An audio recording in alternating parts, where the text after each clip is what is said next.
이게 메타버스입니다. 그리고 거기 강남에 갔는데 실제 강남에 그 땅을 분양받는 것이 아니고 강남으로 갔어요. 갔는데 그 메타버스 안에서 사무실이나 점포를 분양을 받을 수가 있어요. 분양받아서 내가 실제 어떤 물건들을 거기에 사진을 찍어서 갖다 놓고 팔 수 있죠. 그러면 외국인들 기념품을 살 것 아니에요? 그러면 실제로 주문을 받아서 내가 여기에서 내가 갖고 있는 물건들을 그걸로 특급 배송을 해주는 거죠. 그러니까 무역이 된다는 거죠. 경제 활동이 된다는 거예요. 쓰기만 하는 것이 아니라 돈을 버는 거죠. 전 세계에 수억 명이 들어온단 말이에요. 어마어마한 시장이죠. 그 메타버스가 지금 눈앞에 와 있다는 거죠. 근데 우리는 야, 그 게임 오라, 하라는 공부는 안 하고 옛날 이야기입니다. 여러분 안녕하세요. 동도자산연구소 이영길입니다. 이번 시간에는 가상화폐하고 메타버스에 대해서 설명을 드리려고 합니다. 이런 메타버스나 가상화폐에 대한 많은 그 용어들은 사실은 그 인터넷 들어가 보면 검색해 보면 다 그 내용의 설명이 다 나와 있습니다. 그런데 그것보다도 그러한 세상을 우리가 마음적으로 받아들이지를 못하는 거죠. 이해할 수 없는 거죠. 단순한 게임이고 뭐 허무맹랑한 이야기, 난 뭐 그런 거 필요 없어. 지금까지 나 잘 살아왔는데 뭐 그런 걸 또 해. 이렇게 생각하시면 이해가 안 되고 접근이 안 됩니다. 그래서 그 부분에 대해서 우리가 어떻게 이해를 할 것이며 어떻게 대처할 것이냐에 대해 집중적으로 설명을 좀 드리도록 하겠습니다. 가상화폐에는 블록체인이 필수적이잖아요. 그죠? 뭐 용어를 좀 보면 가상화폐, 블록체인, NFT, VR 이제 그 가상 현실을 의미하는 거잖아요. 거기에 나아간 AR, 증강현실, 메타버스, 그다음에 DAO, CBDC, DeFi, P2E 이런 것들이 주로 나오는 용어들인데요. 차츰 진행하면서 설명을 좀 드리도록 할게요. 우선 가상화폐의 특징이 주로 두 가지가 있습니다. 첫 번째는 탈중앙하고요. 두 번째는 위변조 불가. 이론적으로는 가능하죠. 그죠? 이론적으로는 가능한데 설명을 드리자면 현실적으로는 좀 어렵다는 거예요. 탈중앙화는 우리가 항상 금융 거래를 하게 되거나 이러면은 이 정부에서 인정한 은행을 통해서 송금을 하고 또 받고 하잖아요. 그런 식으로 되어 있는, 예를 들어서 정부, 그죠? 또는 은행, 이것으로 해서 A, B, C, D, E 이렇게 각자 이렇게 이루어지다 보면 거래 당사자는 항상 은행을 끼고 거래를 하게 되잖아요. 그래서 이 정보가 정부나 은행에 집중되어 있다는 거죠. 중앙에 집중되어 있다는 거죠. 이걸 중앙 집중식 거래라 그러고요. 이거를 탈피하자. 이거 벗어나자. 왜 우리가 정부나 은행에 수수료 줘가면서 해야 되느냐. 이거죠. 그럼 여기에서는 실은 A가 B한테 송금을 했는데 그 기록이 정부 은행에 남아있다는 것은 은행에서 또는 보정 역할도 한단 말이에요. 그죠? 근데 그 정보들이 그 숱하게 많은 사람들이 은행에 집중되어 있으니까 은행이 부도나거나 은행에 불이 화재가 나거나 다 날아가 버리면 그 자료가 다 없어진다는 거죠. 그렇게 주장을 하고 있는 거예요. 근데 그거를 이렇게 하지 말고 A, B, C, D, E, F 이런 식으로 각 개별적으로 그죠? 서로 연결하는 이 방식으로 가보자는 거죠.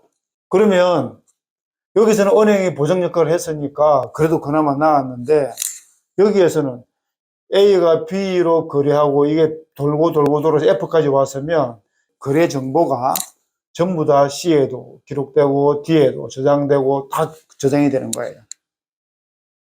그러니까 정부나 은행이 없으니까 탈중앙화가 된 거죠. 탈중앙화가 되려면 이 보정이 돼야 되잖아요. 그래서 이 블록체인을 끌어와서 디지털 기술로 위변조가 불가능하다는 이유는 보세요.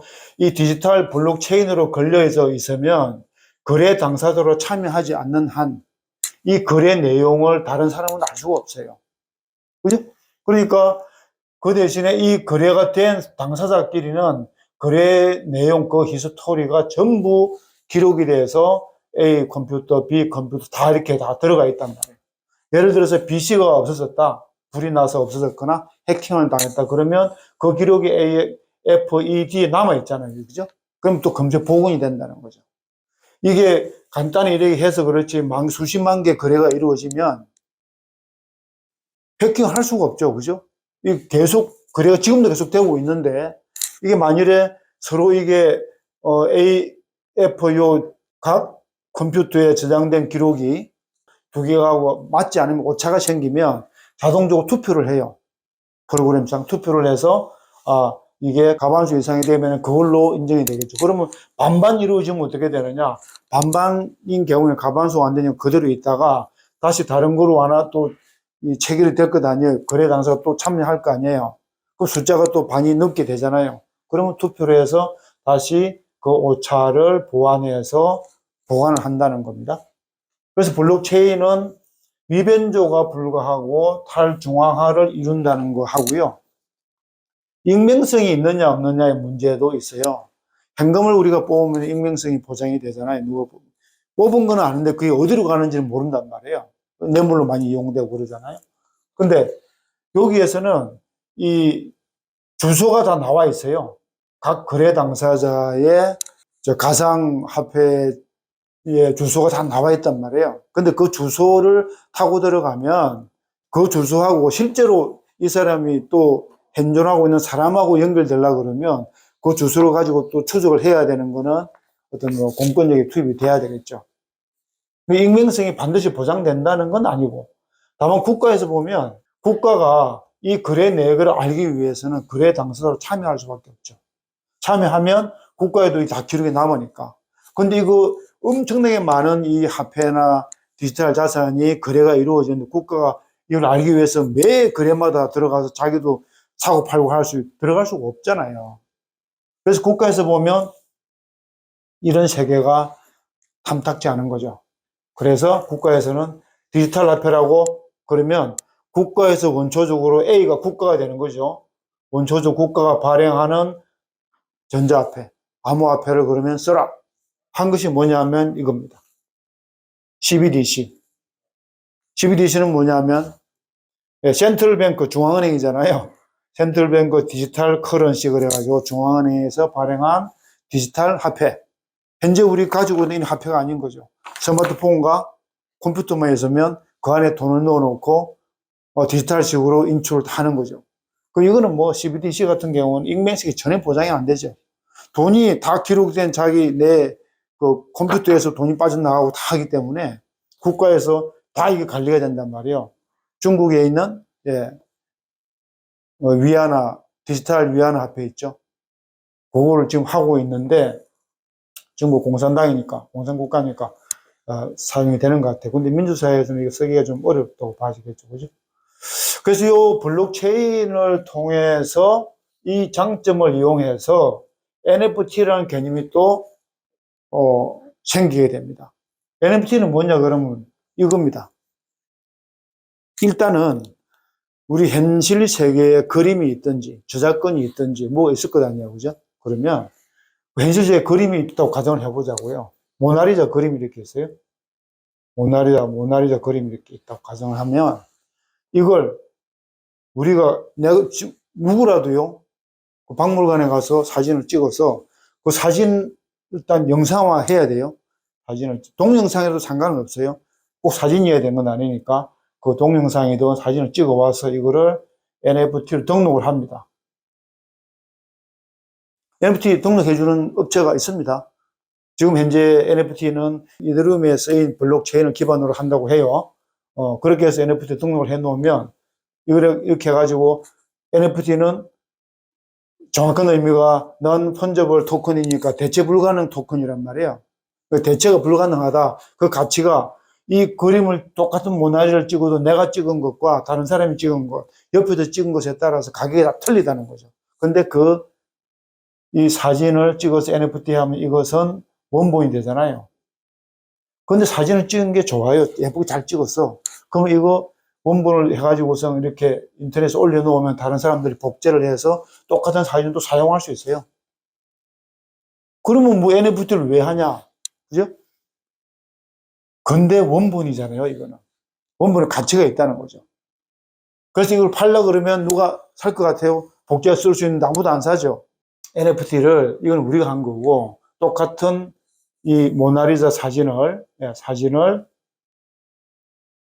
저 사우디의 전 세계에서 가장 큰 최고의 갑부, 빈살만 왕세자가 거기를 방문해서 자기가 사진을 찍었죠, 직접. 그래, 이거를 NFT로 등록을 했습니다.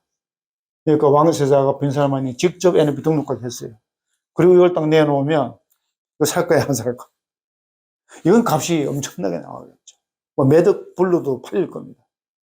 그게 NFT니까 NFT라는 것이 자꾸만 이 그림이 있으면 원물이 중요하지 사진이 뭐가 중요하냐.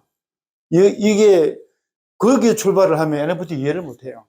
NFT는 어떠한 원물이든 저작권이든 동영상이 있으면 그거를 현실 세계가 있으면 그거를 영상화해서 디지털 자산으로 바꿔놓은 거예요. 근데 바꿔놓은 거가 원본이면 예를 들어서 아까 빈살만이 모나리자를 찍어가지고 등록을 하면 원본이 있을 것 아니에요. 이거를 다른 데 복제해서 다 쓸 수가 있습니다. 쓸 수가 있는데 적어도 원본만큼은 누군가가 1억에 샀다고 가정을 해보죠. 그러면 자기 원본은 이 사람 것만 가지고 있는 거고 다른 원본은 존재하지 않는다는 거죠. 그걸 이해할 수 있어야 돼요. 그러니까 이 막물로 이야기해서 빈살만이 자기가 직접 찍은 NFT를 소유하고 있는 사람이다 라고 이야기하면 그래? 만나두고 식사 한번 할 수도 있을 것 아니에요. 그런 막연한 기대가 있을 수 있기 때문에. 그리고 빈살만이 이거 심심하면 모나리자 찍어가서 또 NFT 올리고 심심하면 또 가서 올리고 이러면 기소 가치가 떨어지겠죠, 그죠? 근데 빈살만이 어디 뭐 할 일이 없어서 거기 가서 그 사진 찍고 있겠어요? 그럴 확률이 거의 없잖아요. 그래서 희소 가치가 있다는 거죠.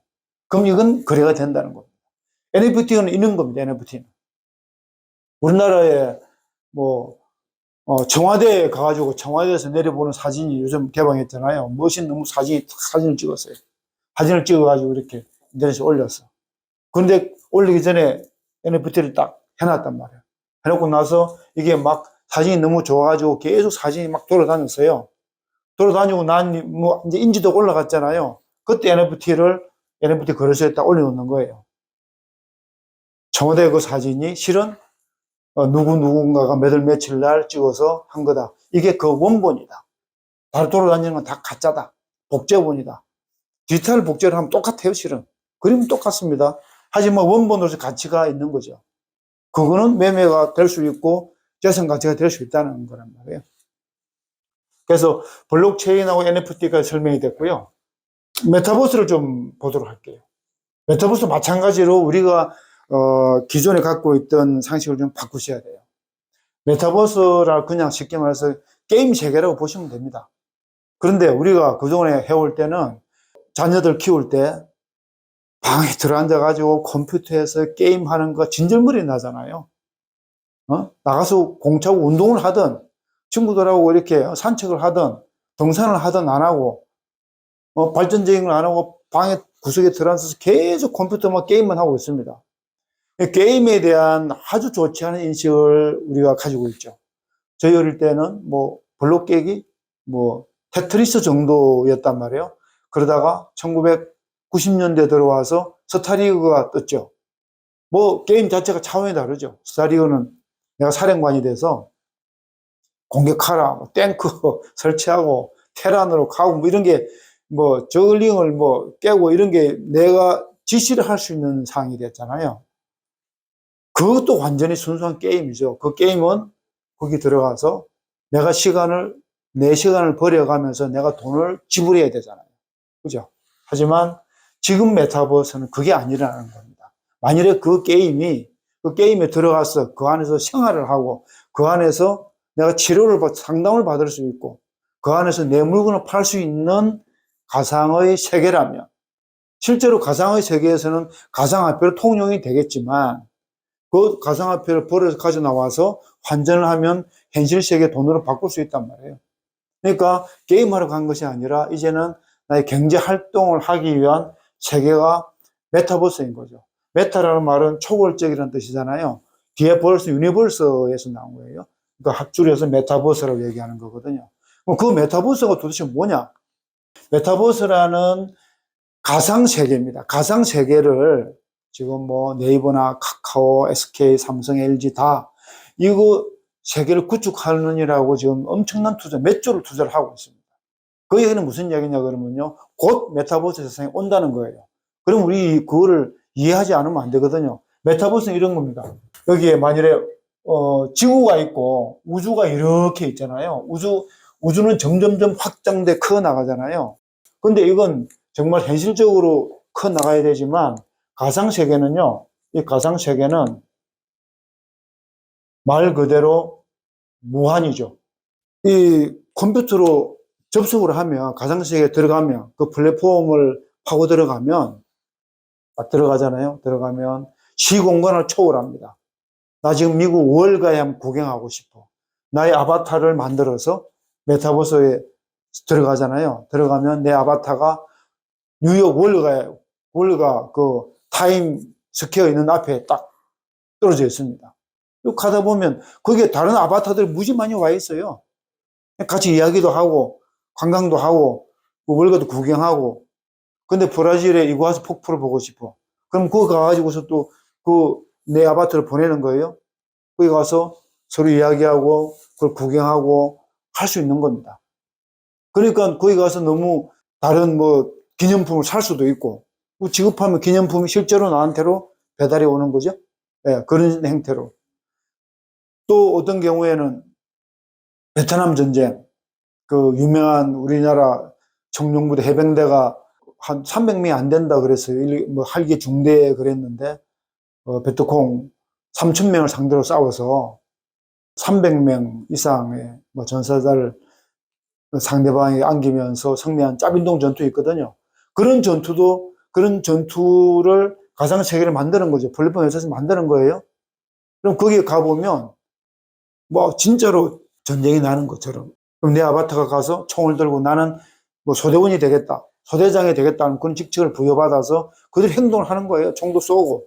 그러면 내가 총을 맞으면 죽게 되겠죠. 그럼 다시 또 아바타 다시 만들어서 다시 또 참여할 수 있고 시간과 공간을 다 건너뛸 수 있는 거죠. 나폴레옹 만나러 갈 수도 있다는 거죠. 그럼 누가 만나게 해줍니까? 이 메타버스를 라는 플랫폼을 만든 회사들이 크리에이터를 고용을 해서 그런 세상을 계속 고정을 해서 만들어 나가는 거죠. 계속. 그래서 VR과 AR은 메타버스에 필요한 하나의 구성 요소죠. VR은 가상현실입니다. 완전 가상. 그러니까 뭐 우리 아바타 영화 나왔잖아요. 요번에 뭐 2탄이 나왔다 그러는데 아바타에 가보면 뭐 이 바위가 공중에 둥둥 떠 있고 완전 가상 세계에서는 현실 세계와는 좀 동떨어진 거잖아요. 그런 것은 가상 현실이고 그다음에 AR은 정가 현실이에요. 오그멘티드 리얼리티하고 버추얼 리얼리티고 이 정가 현실이란 말이에요. 정가 현실은 뭐냐면 이거죠. 내가 이구아수 폭포를 아까 말씀드렸듯이 이구아수 폭포를 보고 싶어. 이구아수 폭포를 그대로 사진을 찍어가지고 가져와서 거기 내가 이 플랫폼에 넣어놓으면 내가 플랫폼 들어가서 그 실제로 그걸 보는 거죠.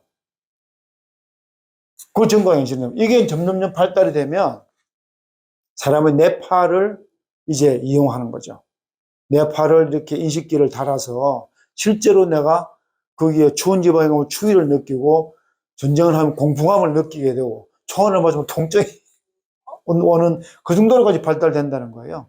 그리고 영상도 이제는 뭐 컴퓨터로 들어가서 항상 이 컴퓨터에 들어가서 화면에 보는 것이 아니라 3D 영상이 개발이 되고 입체 영상이 개발이 되면 이게 천장에서 아파트 뭐 자기 집에 있는 그 거실에서 천장에다 그걸 달아 놓으면 3D 영상으로 백설공주를 내가 만나러 가잖아요. 가상세계에서. 내 아바타가 만나러 간단 말이에요. 그럼 나는 누워서 소파에 누워서 조작만 하는 거죠.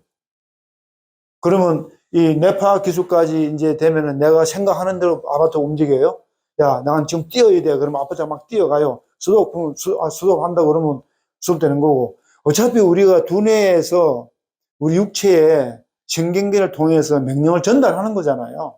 그러니까 내가 여기 생각하는 거를 이 뇌파를 통해서 아바타한테 전달한단 말이에요. 그러면 아바타가 가서 백설공주한테 왕자로서 사랑을 고백할 수도 있고 이런 세계가 곧 뭐 3년? 빨리 보는 사람 3년, 늦게 보는 사람 10년 안에는 다 구현이 된다 그럽니다. 그러니까 메타버스에 들어가서 우리 전에 왜 누군가가 압구정동 땅을 분양받았다 그러잖아요. 그 메타버스 플랫폼에 부동산 분양하는 데 들어간단 말이에요. 그 부동산 분양이 되려고 그러면 메타버스에서는 방문자가 엄청나게 많아야 되겠죠. 그 방문자가 아프리카에서도 오고 미국에서도 오고 막 온단 말이에요. 한국이 어떻게 보면 이 메타버스에서 가상세계 이런 것들에 대해서 굉장히 앞서 있고, 그러니까 문화 한류가 뛰어나기 때문에 메타버스를 통해서 한국에 많은 사람들이 올 것 아니에요. 궁금한 사람들. 한국에 오고 싶어 하는 사람이 많거든요. 근데 현실적으로 비행기도 타야 되고 뭐 여권도 해야 되고 못 오는 경우 많잖아요. 그 사람들이 한국 드라마를 해서 바라보는 것이 아니라 자기 아바타를 한국에다가 보내는 거죠. 한국 메타버스로 오는 겁니다. 코리안 메타버스 웰컴 이래가지고 오잖아요. 그러면 여기 와서 한국에 있는 나 명동 가고 싶어. 그리고 나 청와대 가고 싶어. 다 되는 거예요. 가서 실제로 본다는 거죠. 보면서 다 이야기하고 옆에 있는 사람하고도 이야기하고 우리 내일 만나 하면 약속해놓고 내일 또 그 자리 또 만날 수가 있어요. 이게 메타버스입니다. 그리고 거기 강남에 갔는데 실제 강남에 그 땅을 분양받는 것이 아니고 강남으로 갔어요. 갔는데 그 메타버스 안에서 사무실이나 점포를 분양을 받을 수가 있어요. 분양받아서 내가 실제 어떤 물건들을 거기에 사진을 찍어서 갖다 놓고 팔 수 있죠. 그러면 외국인들 기념품을 살 것 아니에요? 그러면 실제로 주문을 받아서 내가 여기에서 내가 갖고 있는 물건들을 글로 특급 배송을 해주는 거죠. 그러니까 무역이 된다는 거죠. 경제 활동이 된다는 거예요. 쓰기만 하는 것이 아니라 돈을 버는 거죠. 그래서 거기에 있는 뭐 강남 땅을 그려놔 놓고 강남 역삼동에 있는 땅을 분양을 받았어. 근데 분양받아도 되팔 수 있어요. 차익이 생길 거다. 그런데 그러니까 어떤 사람들은 그러면 뭐 압구정동 땅도 분양되고 뭐 청와대도 분양됐다는데 그럼 난 살 게 없네?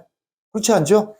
예를 들어서 강남 땅 같은 게 인기가 있어. 압구정동 땅은 인기가 있으니까 그 땅을 분양하는 메타버스가 여러 개 있을 수가 있어요. 그럼 여기서 안 됐으면 나는 A라는 메타버스가 이미 분양됐으니까 B라는 메타버스에서 또 분양받을 수 있죠. 문제는 A, B, C, D, E라는 메타버스가 쭉 많이 있을 것 아니에요. 결국 지금의 다음 네이버처럼 하나로 통일될 거라는 거죠. 왜? 참가하는 사람이 많아야 인기가 있을 것 아니에요. 아무도 없는데 저 혼자서 단판 메타버스에 플랫폼 만들어 놔놓고 오래 그러면 안 오잖아요, 사람들이. 그 안에 생태계가 구축되어 있어야 되고, 재밌는 것들이 많아야 되고, A 메타버스를 들어가니까 거기는 과거도 갈 수 있고, 2차 대전에도 갈 수 있고, 미국도 갈 수 있고, 모든 게 다 만들어져 있어. 그럼 그쪽으로 아바타가 엄청나게 많이 올 것 아니에요. 전 세계에 수억 명이 들어온단 말이에요. 어마어마한 시장이죠. 그 메타버스가 지금 눈앞에 와 있다는 거죠. 근데 우리는, 그 게임, 오라, 하라는 공부는 안 하고, 옛날 이야기입니다. 그거 볼 바에 책이라도 하면 되지. 그게 옛날 이야기입니다. 네, 그래서 이 메타버스에 대해서 우리가 정말 관심을 가져봐야 된다는 거죠. 굉장히 중요한 포인트입니다. 왜냐하면 이거잖아요. 우리 사람이 결국 생각하고 생활하는 것도 하나의 인식을 하기 때문에 그런 거거든요. 내가 지금 여기서 내 스스로 인식하고 생각하기 때문에 존재하는 거잖아요. 꿈을 꿔볼까요? 누워 잠을 자는데도 우리가 의식이 있어서 무의식적이지만 꿈속에서 행동이 이루어지는 것은 꿈에서 뭔가 하려고 그러면 잘 안 되고 막 누구한테 쫓기고 공포를 느끼고 도망을 가다가 그럴 때 깨면 땀이 뻘뻘 나잖아요. 그 꿈이 메타버스로 볼 수 있는 거죠. 근데 꿈은 그때 다 끝나죠. 의식적으로 한 게 아니니까. 메타버스는 하다가 꿈꾸 내일 다시 올게, 내일 다시 와가지고 이거 또 갈 수 있는 거예요. 어릴 때 불행하게도 소아마비 정서가 있었던 사람들이나 또 그런 분들 같은 경우에는 육체적으로 자기가 가장 바라는 것이 남들처럼 두 발로 열심히 잘 뛸 수 있는 게 해봤으면 하는 분들도 계시거든요. 그런 분들이 메타버스에 들어가서 자기 아바타를 설정을 해서 육상대회 참석해서 열심히 뛰어보는 거예요. 그러면 내가 몸은 비록 여기 누워있지만 거기에 집중하다 보면, 뭐, 영화를 봐도 집중하면 막 진땀이 나는데, 그죠? 땀 흘려서 뛰어볼 수 있는 그런 것도 실현될 수 있는 공간이 메타버스라는 거죠. 현실 세계. 그리고 메타버스 세계. 그러면 점점 메타버스에 빠지게 되면 현실 세계는 뭐 시급 얼마 안 되고, 예, 회사 가면은 그 눈치 보고 힘들고, 그래, 뭐 떠들어라. 난 여기서 돈만 좀 벌어서 집에 오면 메타버스 갈 거야. 이렇게 뒤집어질 수 있는 거죠. 메타버스에서 12시간 보내고, 현실 쪽에서 8시간 보내고, 이렇게 될 수 있는 사회가 될 수 있다는 거죠. 그래서, 결국 우리가, 생각하는 인식에 대해서, 인식의 차이, 또 인식을 하는 그 공간을 달리하면 제2의 삶을 살 수 있다는 거죠. 메타버스에서 만난 아바타랑 서로 사귈 수도 있는 거죠. 그건 나중에 알고 봤더니 젊은 청년과 할머니가 만날 수도 있고 깡패와 천사가 만날 수도 있는 것이죠. 여기에서는 성별, 연령, 국적, 학벌 다 따지지 않고 만날 수 있는 공간이 메타버스라는 것입니다. 그 다음에 이제 이 다오라는 게 심심찮게 이야기 나오잖아요. 다오는요, Decentralized Autonomic Organization. 그러니까 탈중앙화된 자율 조직이라고 굳이 뭐 번역을 하면 그죠? 이렇게 되겠죠. 이것처럼 이 중앙이 없고 어떤 탈중앙된 조직 기업에서 많이 쓴다 그러는데요.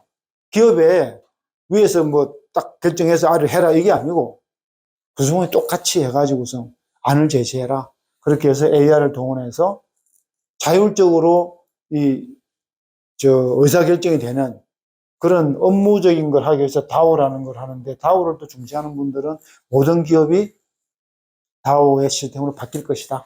이렇게 보고 있더라고요. 디파이라는 것은 마찬가지로 탈중앙화된 금융, 그죠? Decentralized Finance.